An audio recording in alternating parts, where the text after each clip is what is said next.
राम राम सभी को। कैसे हैं आप सब? आशा करते हो आप सभी अच्छे होंगे। और प्लीज़ आज की वीडियो स्किप मत करना, फुल वॉच करना। मैं जा रही हूँ खेतों पर हम डेली जाते हैं, पर आज है कुछ खास। आज हम अपनी मेहनत का फल लेने जा रहे हैं। और एक सिस है, वो बोलती थी कि आपका क्या काम होता है जब आप जाते हो? तो आज हमारे गेहूं की निकासी हो रही है, तो हमारा क्या काम है आप खुद देख लीजिएगा। एक्चुअली हमारी फैमिली में इतने मेंबर्स नहीं हैं, तो इनकी जब हम ट्रैक्टर पर जाते हैं, जब गेहूं की निकासी होती है तो काफ़ी मेंबर चाहिए होते हैं। पर हम दो ही जन हैं तो चले जाते हैं। सासू माँ इतनी वो है नहीं है, वो काफ़ी एजेड हैं, तो हम दो हो गए और एक हम बुला लेते हैं पैसों से, जैसे भी वो राजी हो। तो हम आ गए हैं खेतों पर और ट्रैक्टर आया नहीं था, तो हम वेट कर रहे थे। ये मेरी जेठानी और उनके बच्चे बैठे हैं, उनके गेहूं निकल चुके हैं, तो उनके गेहूं वो घर ले जाने के लिए बैठे हैं। उनका ट्रैक्टर आ रहा है ले जाने के लिए, और पीछे जो है वो ट्रैक्टर की लेबर बैठी है, आराम कर रही है। तो अभी आ जाएगा थोड़ी देर में। और समय हो रहा था 2:30, हमें पूरा दोपहर हो गया और तकरीबन हम 7 या 7:30 बजे घर पे गए थे। असली काम हमारा जब गेहूं निकल जाते हैं ना, तब शुरू होता है।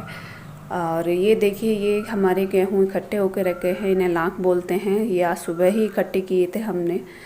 तो ये आ गया है ट्रैक्टर। ये होता है पाल, जो आप देख रहे हैं ना नीचे फर्श पे जो बिछा हुआ है, ये पाल होता है, काफ़ी बड़ा होता है। आपके यहाँ पता नहीं क्या बोलते हैं। तो इसे हमें ट्रैक्टर के नीचे बिछाना होता है, क्योंकि ये जो बालें होती हैं गेहूं की, काफ़ी सूख जाती हैं, तो पैरों से या कैसे भी यहाँ पे फूटती रहती हैं वो, तो काफ़ी गेहूं जो है ना खेतों में ही बिखर जाता है, तो वो भी हमें इकट्ठा करना होता है।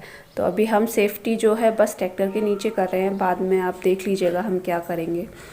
तो ये जो लेबर है इधर से डालेगी और इधर से गेहूं निकलते हैं, पीछे साइड से डालते हैं। तो हमारा काम अभी तो फ़िलहाल मेरा काम है कि मैं गेहूं पलटवाऊँ, और मेरे हबीबी भी उसमें हेल्प कर रहे थे। अभी थोड़ा उनका काम शुरू नहीं हुआ था।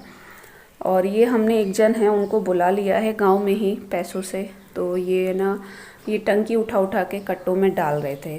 तो जो भी जन काम करते हैं ना यहाँ गांव में, वो सब नाच के ऊपर करते हैं, पैसों के लिए कोई नहीं करता है। यानी जो भी काम करेंगे उसके बदले वो गेहूं ही लेंगे। तो अब जैसे कि ये ट्रैक्टर गेहूं निकाल रहा है, तो ये जो टंकियां भरी हुई ना, इसमें एक टंकी में कम से कम 23-24 किलो गेहूं आते हैं। तो 14 टंकी हमारी, तो 15वीं टंकी वो लेगा। तो इसका ये हिसाब होता है ट्रैक्टर वाले का। और जो वो गेहूं काट रही थी ना, वो ऐसे काटती हैं जैसे मानो हमारा एक खेत 10 बीघा का है, तो वो 1 बीघा का 35 किलो अनाज लेंगी, वो आपस में बांट लेंगी। तो आप अंदाज़ा लगा सकते हैं कि 10 बीघा का कितना हो गया। तो ऐसा हिसाब होता है। अब देखो हमारे गेहूं निकल जाएंगे, तो ट्रैक्टर से हमें घर ले जाना होगा उन्हें भर के। तो वो ट्रैक्टर भी गेहूं ही लेगा, वो वज़न के हिसाब से गेहूं लेगा, ये होता है। तो अभी तो हमारा काम यही है कि हम अभी अपने कट्टों को भर ले, जो बोरियां हैं। और पता है ये बोरियां वैसे तो हर किसान के पास मिलती हैं, पर कभी कभी थोड़ी कम पड़ जाती हैं, तो ये भी काफ़ी महंगी आती हैं। तकरीबन 20-25 रुपए की एक कट्टा देते हैं यहाँ पे। हमारे यहाँ कट्टा बोलते हैं, वैसे बोरी भी बोलते हैं। बोरी वैसे जूट की बोरी को बोलते हैं। तो आप देख रहे हैं ना, ये लेबर कैसे पीछे से लगा रही है गेहूं को। और आप नीचे देखिए इनके पैरों के, ये भी गेहूं की बाल पड़ी हैं जो उनके पैरों से खुन जाती हैं। ये हमें बाद में इकट्ठा करना होता है, झाड़ना होता है सारा इतना बीज। और उधर भूसा निकल रहा है।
ये देखिए मेरे हस्बैंड जो हैं ये इसे सांकी बोलते हैं, सांचा टाइप होता है। इससे जो बालें नीचे हो जाती हैं, लेबर ऐसा कुछ भी नहीं करती है काम, वो बस मोटा मोटा उठाती है, तो हमें ये फर्श पे से इकट्ठा करना होता है।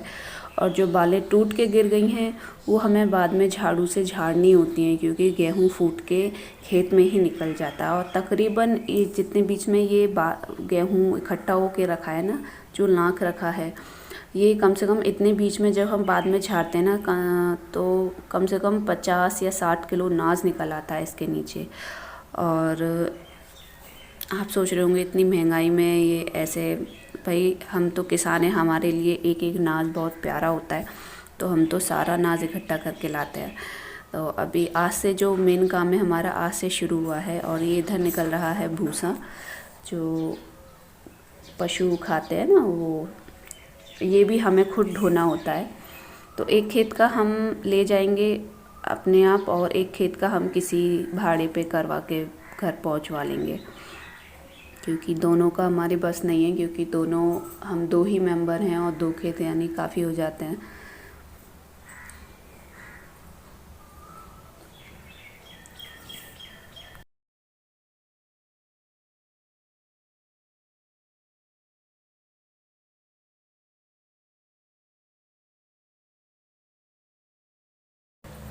तो ये देखिए हमारे गेहूँ निकल चुके हैं और ट्रैक्टर वाले अपना जो हिस्सा है वो लेकर जा रहे हैं। तो एक कट्टे में 2 टंकी आती हैं, तो वो उसी के हिसाब से अपना अंदाज़ा लगा लेते हैं और अपनी बोरियों को, मतलब हमारी बोरी में से नाज अपनी बोरियों में पलट लेते हैं। और ट्रैक्टर भी जा चुका है और बोरियां भी भर चुकी हैं, बंद भी चुकी हैं। तो अब मैं यहाँ पे झाड़ू लगा रही हूँ, जहाँ ट्रैक्टर खड़ा था और जहाँ पे जो नाज जो है इकट्ठा होके रखा था, लांक जिसे बोलते हैं, तो मुझे वहाँ झाड़ू लगानी है। तो हम लोग अभी खेतों में बहुत अच्छी हवा चल रही है, तो हम लोग यहीं पे बरसा कर ले जाएंगे। तो मैं आपको दिखाती हूँ कि देखिए कितना गेहूँ नीचे फूट कर गिर जाता है। देखिए आप देख रहे हैं ये सारा गेहूँ है इसमें, और इसे झाड़ना बहुत ही टेढ़ी खीर होती है, क्योंकि नीचे अगर एक साथ फर्श हो तो अच्छे से झाड़ू लग जाती है, पर ये जो गेहूं के ठूठ होते हैं ना, ये बहुत दिक्कत करते हैं झाड़ू लगाने में, हाथ दर्द करते हैं बाद में। तो मैं ऐसे ही सारा इकट्ठा कर लूँगी, और हमें एक दिन में हमारा काम नहीं ख़त्म हो जाता, अभी हमें 1-2 दिन और आना पड़ेगा यहाँ पे सफाई करने।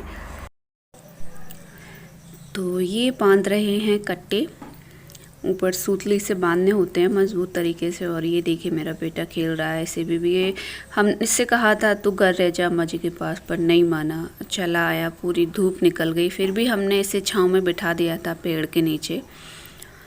ऐसी कोई डर वाली बात नहीं है, पर फिर भी बच्चा है, धूप वूप से बचाना अच्छी बात है, पर नहीं माना, क्या करें।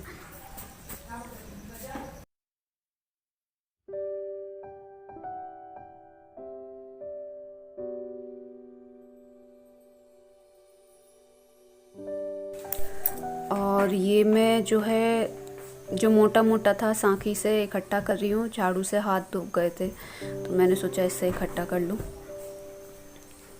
ये देखिए इसमें ना सारे में गेहूँ हैं, ये जो आप देख रहे हैं इनमें सब में गेहूँ हैं। इनको पता है हम लोग घर ले जाके फिर इन्हें पीटेंगे, इनमें से गेहूँ निकालेंगे, बरसाएंगे, और जो अभी यहाँ पैरों से जो खुंद गए उन्हें हम यहीं पे बरसा के ले जाएंगे हवा से। भी आप देखना, ये देखिए मैं इकट्ठा करके दे रही हूँ, हवा चल रही है देखो काफ़ी तेज़, और मेरे जो हबी हैं वो बरसा रहे हैं। आप ये जो नीचे देख रहे हैं ना, ये देखिए इनमें गेहूँ निकल रहे हैं। तो इनको है ना हमारे जो पशु हैं ना वो खा लेते हैं, वो भी आटा खाते हैं ना, तो उनके लिए ये गेहूँ यूज़ कर लिए जाते हैं।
तो ये हमारे गेहूँ आ गए हैं घर ट्रैक्टर से।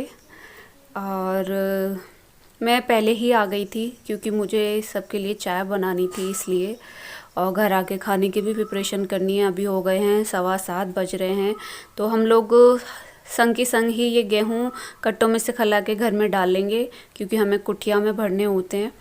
और इन्हें थोड़ी हवा भी लगानी होती है क्योंकि ये गरम गरम होते हैं, इसलिए इन्हें ठंडा करना होता है। तो इसी और दूसरे खेत के लिए फिर कट्टे नहीं हैं, इस वजह से हम इन्हें खिला रहे हैं। देखिए, आप देखिए रात हो चुकी है और मैं किचन में बना रही हूँ चाय, खाने की प्रिपरेशन करनी है। बहुत ज़्यादा थक गई थी और फिर सब काम करने के बाद एडिटिंग भी करनी है वीडियो की। और अगर गाइज़ मैं किसी को रिप्लाई ना दे पाऊँ तो प्लीज़ मुझे माफ़ कर दीजिएगा।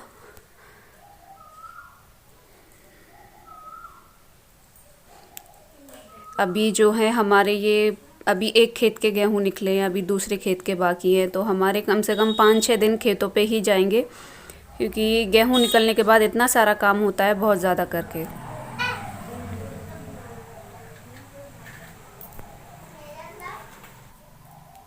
और ये देखिए मेरी बन रही है चाय, आप भी पी लीजिए।